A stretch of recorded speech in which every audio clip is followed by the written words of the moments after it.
संवाददाता आज समझ ही गए होंगे कि मेरा इशारा किस तरफ है। तो आप सबके सामने आकाशवाणी लेकर के हाजिर हो रहे हैं BL पाडान। मेरा आग्रह है बाबूलाल जी पाडान साहब से कि वो यहाँ की गतिविधियों से हम सबको अवगत कराएंगे।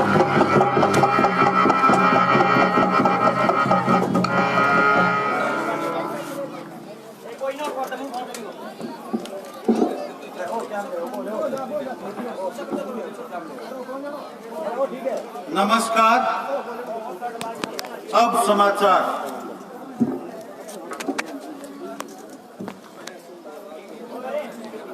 दो साल पहले वे ग्राम पंचायत के चुनाव में श्री नानूराम डूडी वार्ड पंच के चुनाव में निर्विरोध पंच बने थे। सरकारी नियमों की धज्जियां उड़ाते हुए श्री नानू डूडी ने ये कारनामा कर दिखाया था। गवर्नमेंट का नियम है कि 2 बच्चों का बाप ही पंच का चुनाव लड़ सकता है, लेकिन नानू डूडी दूजबर होने के कारण 7 बेटों के बाप हैं। लेकिन वार्ड पंच के फार्म में उन्होंने 2 टाबर ही लिखाए थे, जबकि उनके सामने चुनाव लड़ रहे श्री गोरी नाई ने अपने फार्म में 3 टाबर लिख दिए थे, जिससे उनका पर्चा कैंसिल हो गया और श्री गोरी नाई की जीत का रथ वहीं रुक चुका था। श्री नानू डूडी की गाड़ी स्पीड पकड़ चुकी थी। श्री गोरी नाई का पर्चा खारिज होने के बाद गांव में रोड़ा होना शुरू हुआ कि 3 टाबरों के बाप का पर्चा खारिज क्यों हुआ और 7 टाबरों के बाप का पर्चा पास क्यों हुआ। रोड़ा हुआ तब तक बाजी पलटा मार चुकी थी और फैसला श्री नानू डूडी के पक्ष में आ चुका था। इसके बाद वार्ड पंच नानू डूडी ने चिर परिचित लहजे में डायलॉग मारा कि देख अम्मा तेरी है कि मेरी।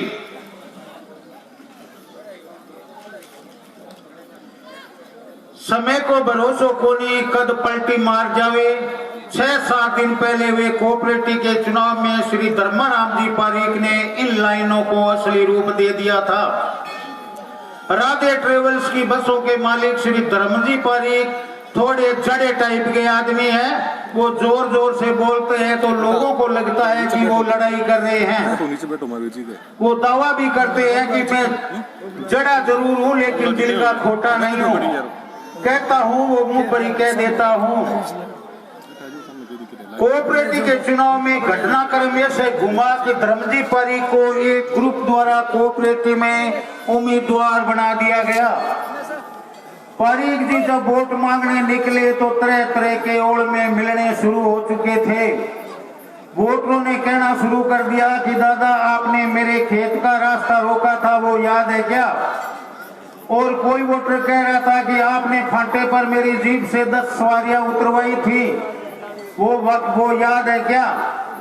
कोई पट्टी सीमेंट बजरी का ओड़मा दे रहा था। चिंता में डूब चुके धर्माराम जी पारीक ने अपना हृदय परिवर्तन किया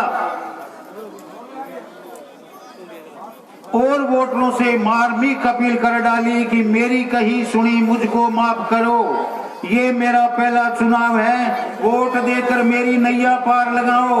लुढ़ लुढ़ कर हाथ जोड़ने शुरू कर दिए और इसका असर ये हुआ कि धर्माराम जी पारीक डायरेक्टर का चुनाव जीत गए और वो आज की तारीख में कोऑपरेटिव सोसाइटी के उपाध्यक्ष जैसे पद पर विराजमान है। उनकी इस जीत से पारीकों के पास में अब तक खुशियां मनाई जा रही है। तभी तो किसी ने कहा है कि समय को भरोसो कोनी कद पलटी मार जावे। ग्रुप के लोगों ने भी बड़ा आश्चर्य व्यक्त किया कि एक बड़े उम्मीदवार को हराकर धर्मजी पारीक कोऑपरेटिव में आए हैं। ग्रुप के लोगों ने धर्मजी पारीक को लख लख बधाइयां दी।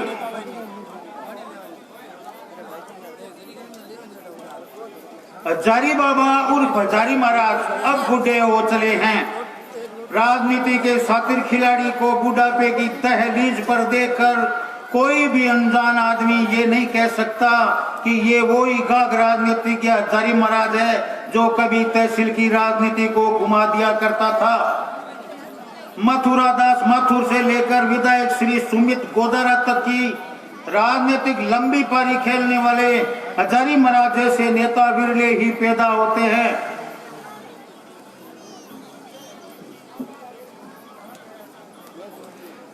घर बैठे हजारी महाराज से हमारे संवाददाता ने लंबी बातचीत की।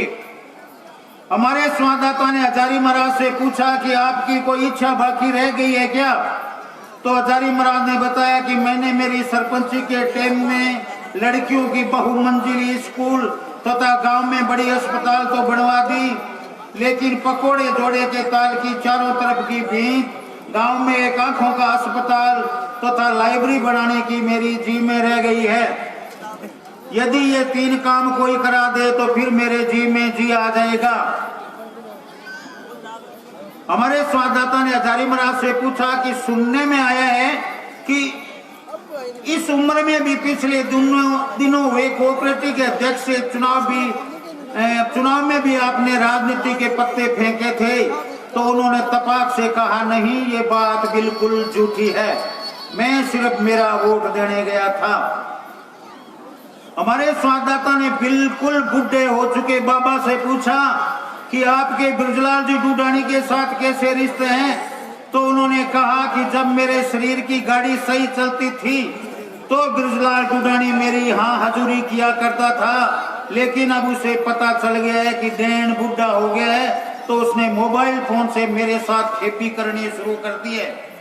उन्होंने कहा कि कह दो जाकर बृजलाल डूडानी से, मैं ऐसे थोड़ी लकड़ी से बढ़ने वाला नहीं हूँ, खेपी मुझे भी करनी आती है। आप कह देना बिरजू डूडानी से डांग टूट गई तो क्या वह ठीकर फोड़ने लायक जरूर है। सरकार द्वारा चलाई जा रही मनरेगा की मजदूरी दिनों दिन लोकप्रिय होती जा रही है। मनरेगा एक ऐसी सरकारी योजना है जिसमें अधिकतर महिलाओं का ही बोलबाला रहता है। महिला ही मजदूर होती है और उनकी हाजिरी भरने वाली मेट भी महिला ही होती है। इसमें मजदूर को एक तगारी और एक कस्सी की जरूरत पड़ती है। इसमें काम करने की एकदम मनाही है, लेकिन किसी कस्सी और तगारी साथ में जरूरी है। इनके काम करने का ठिकाना गंदी तलाई और बेसानिया जोड़ा है। इस योजना में काम करने की एकदम मनाही है, लेकिन केलियों के नीचे बैठकर चुगली चांटी करने को इनका पूरा अधिकार है। हमारे संवाददाता ने नरेगा के एक अफसर से पूछा कि मजदूरों की मजदूरी 150 रुपये, फिर भी आप मजदूरी 100 रुपये से नीचे क्यों देते हो?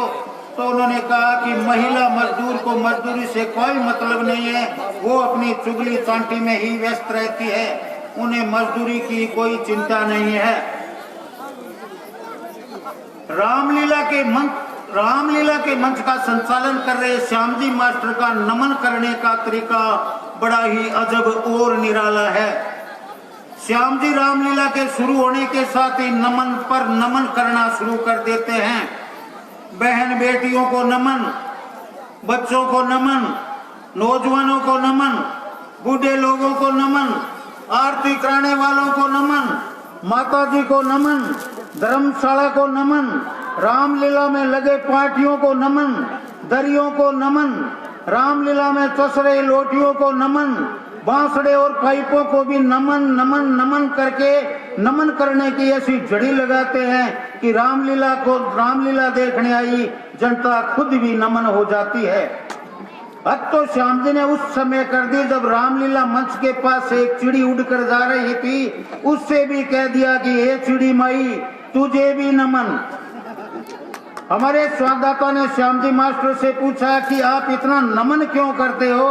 तो उन्होंने हमारे संवाददाता को बताया कि दुनिया में नमन से बड़ी कोई चीज नहीं है, सुसंस्कृत लोग ही नमन करते हैं। और आखिर हमारे संवाददाता ने भी श्याम जी से विदाई लेते हुए कहा कि श्याम जी आपको भी नमन नमन नमन।